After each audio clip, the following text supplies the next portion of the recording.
is Francesco Abruzzino with the Uncensored Report, and I want to talk a little bit about Trump.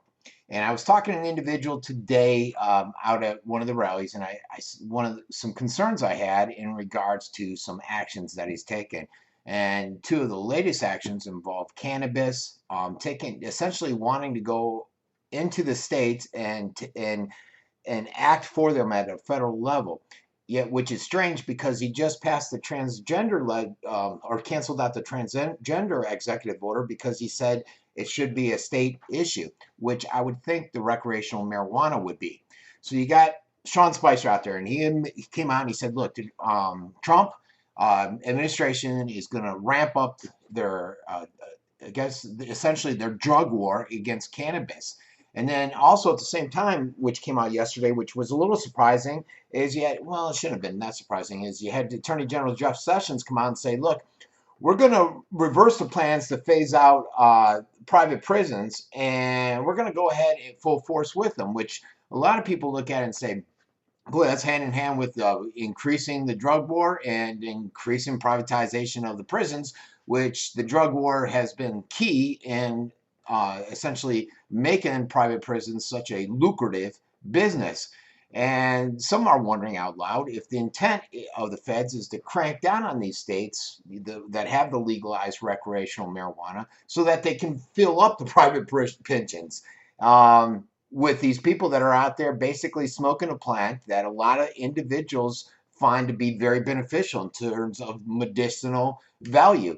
Right now, you got 8 states out there that have legalized the marijuana, and they bring in a healthy profit, so the states aren't going to be too happy. If you look at the profits, I was reading this report today, and they said with Colorado and Washington, they bring in about $450 million in revenue. California alone stands to pull in about $1 billion in their first year of legalizing recreational marijuana. So these states aren't going to be too happy. Plus, in addition to those 8 states, you got another 17 states that are introducing measures to do the same thing.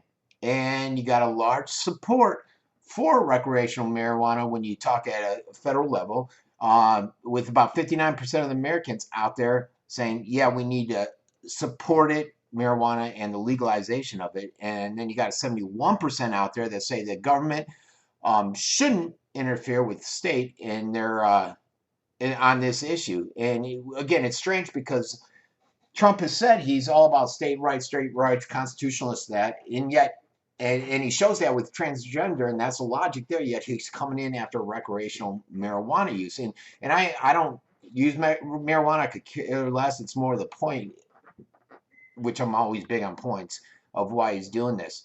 So they're going to arrest more people for this drug, and even though, like I said, studies say they have medicinal value, but the medical marijuana states aren't going to be targeted. It's just mainly the recreational, they say.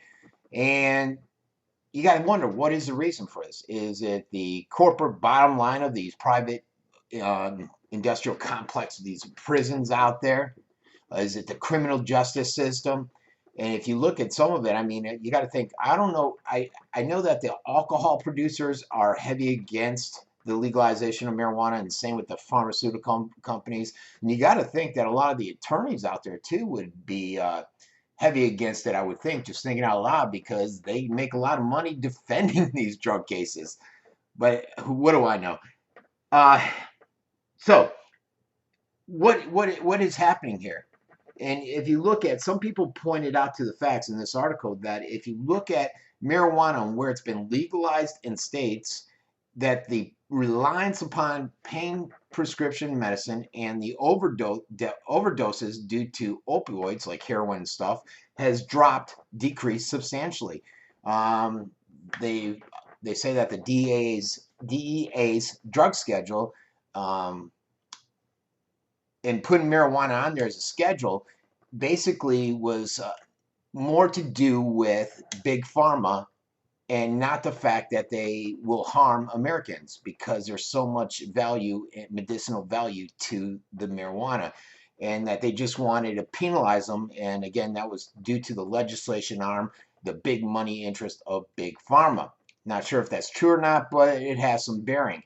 you got Sessions out there, and he's always been a huge fan of the DEA. He's been a supporter against the drug war, as most of these rhinos have been. And he says, look, we're going to reverse it. We're going to end Obama's, and not, well, they're doing that, but I'm talking about private prisons now. They're going to reverse the private prison phase out and keep the private for-profit prisons. And the Justice Department says we're doing it because doing away with these prisons, they found that, here's the issue.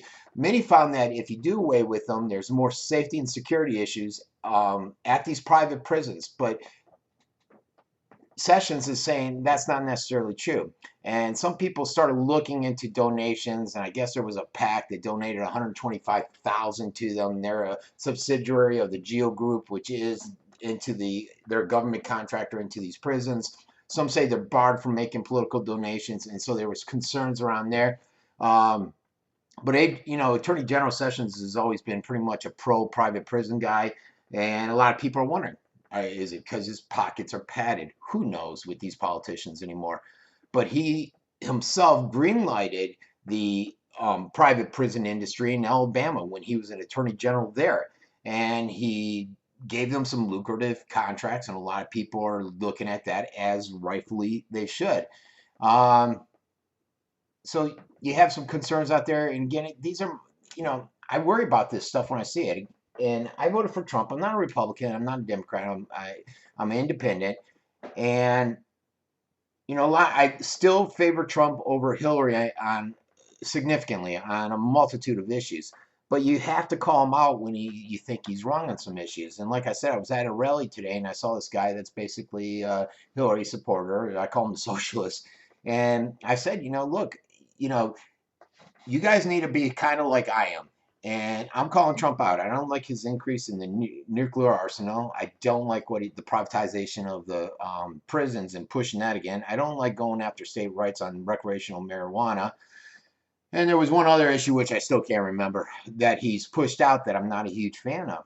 And I think more individuals have to get out there and call these individuals out. And too many Republicans will sit there and just say, no, Trump's right, and they'll justify any action. And you can't do that.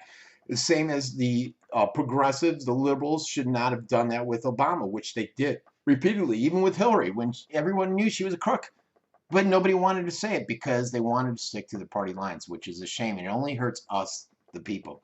All right, this has been Frankie Abbruzzino with the Uncensored Report.